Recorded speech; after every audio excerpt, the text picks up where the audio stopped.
Good morning, folks. This is the video summary for the lecture on Asians as a model minority. Here we are, guys. I know this is strange, but we've converted completely to an online course. And I want to be clear about something that because this has become an online course, essentially I'm setting this up in a way where you can access all of this at your pace, on your time. So, no, we're not going to be meeting at Mondays at 9 a.m. on Zoom. We're not going to be doing video conferencing on Monday mornings. I'm going to give you an assignment each week. Essentially, all you got to do is follow the syllabus. But I'm going to give you an assignment each week. You're going to follow that. You're going to do it at your own pace. The only thing you're obligated to do is to hand in things by certain due dates. You can hand in things extremely early. That doesn't matter to me. And so, therefore, I would just like you to follow the syllabus. I put up a revised syllabus on Blackboard. Please keep in mind that everything is going to be on Blackboard right now, okay? Once a week, I'm going to be putting up videos like this, just as a summary for the lectures and the summary for what I'm expecting from you. And from this point forward, just follow the syllabus and follow what's on Blackboard.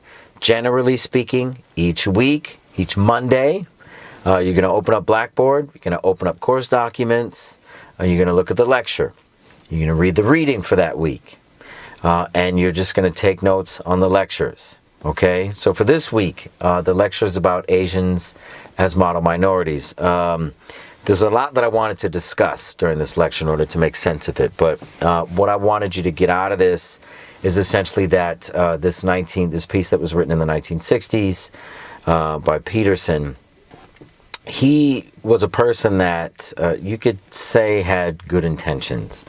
But what he was trying to, really what the underlying point was trying to say is that, like, you have these Japanese people who were just 20 years earlier, 20 years prior, they were in internment camps, they had everything taken away from them. And then 20 years later, in the 1960s, they were successful and even more successful than white people. Thus, the term model minority. And a model minority is supposed to kind of dispel the myth that there's systemic racism in society, because you have this one group that's doing really well.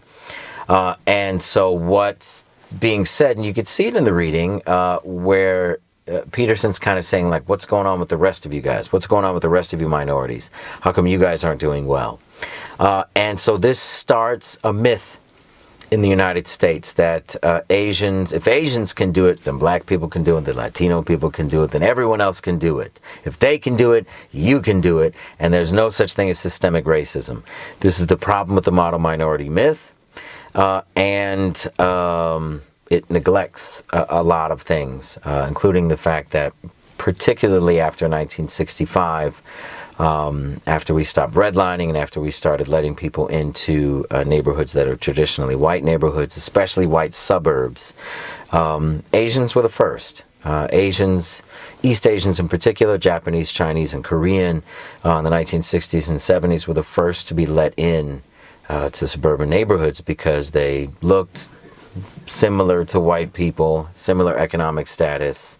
And the thing about being the model minority, I want you to pay attention to that second slide in the lectures, was that to be the model minority, you need to follow the rules, you need to be meek, you need to basically be quiet and invisible.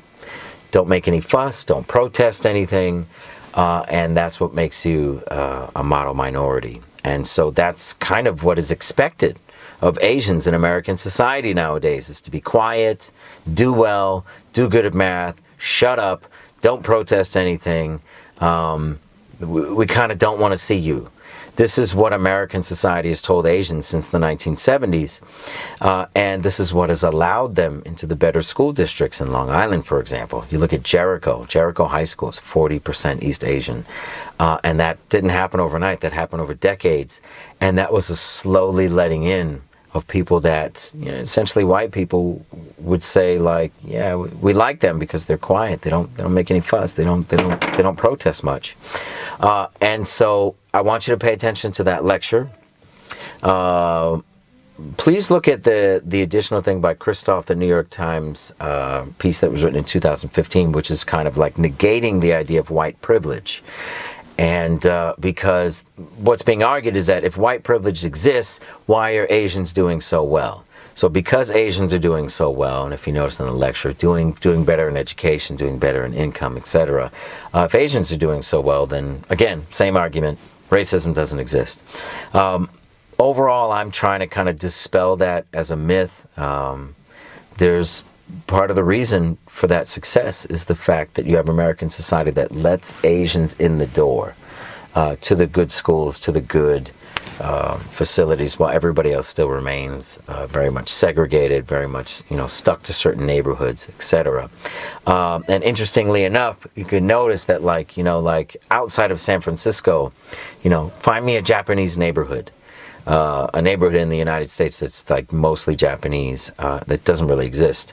And a lot of that has to do with the internment camps of the 1940s and the breaking up of those Japanese neighborhoods, but B, also because Japanese were very much accepted in American society. They were seen as meek, quiet, invisible, good academically, and they just kind of fit right in because they were so quiet, because they were so meek, and because nobody expected any protest from them.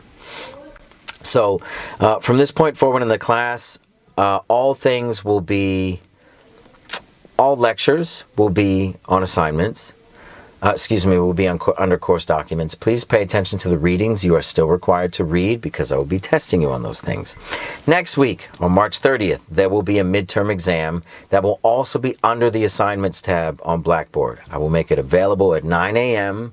on Monday, March 30th, and by 5 p.m. I want you to have filled it out, saved it, and sent it back to me by 5 p.m. It's going to be 40 questions. Very easy, super easy. It's not going to be multiple choice because that would just be absolutely ridiculous, because I know that you guys have access to your notes, you have access to the readings, you have access to everything. So I can't give you a multiple choice exam, but I will try to make it as simple as possible. Otherwise, the presentations, obviously we can't do presentations. So for anybody that signed up for a presentation, I want you to pay attention to the date that you signed up for and to write me a one-page summary and submit it on the day that you signed up for. If you can't remember what day you signed up for, I've made this very simple. Go under assignments. You're going to see a bunch of assignments for summaries for readings. I have your student names next to the dates that you signed up for. Only those students should be doing summaries of those readings. Every student in the class is required to do one summary. So between March 26th and May 11th, everybody in the class should have done their presentations already. For those that did their presentations in class prior to prior to March 26th, or really prior to March 19th, your grade's already up on the grade book. So if you ever want to know how you're doing in the class, pay attention to the grade book. Look for the grade book on Blackboard. I put up your grades already for attendance, for the advantages of being disadvantaged paper, which was already due. If you haven't handed that to me, please get that to me as soon as you can. And then I also will be putting up the grades for the presentations. If you do it on time, essentially you get an A. It's pretty straightforward. Directions for the final paper, due on May 11th, is also up under assignments. Both the midterm and the final exam are up, except the exams themselves are not in those portals because I'm not going to make them available until 9 a.m. of the day that they're due. So you'll have 8 hours to complete the midterm exam and 8 hours to complete the final exam. I guess that's about it. So again, I'll be putting up a video like this every week. Please pay attention, and I'll see you guys before the 30th. Take care.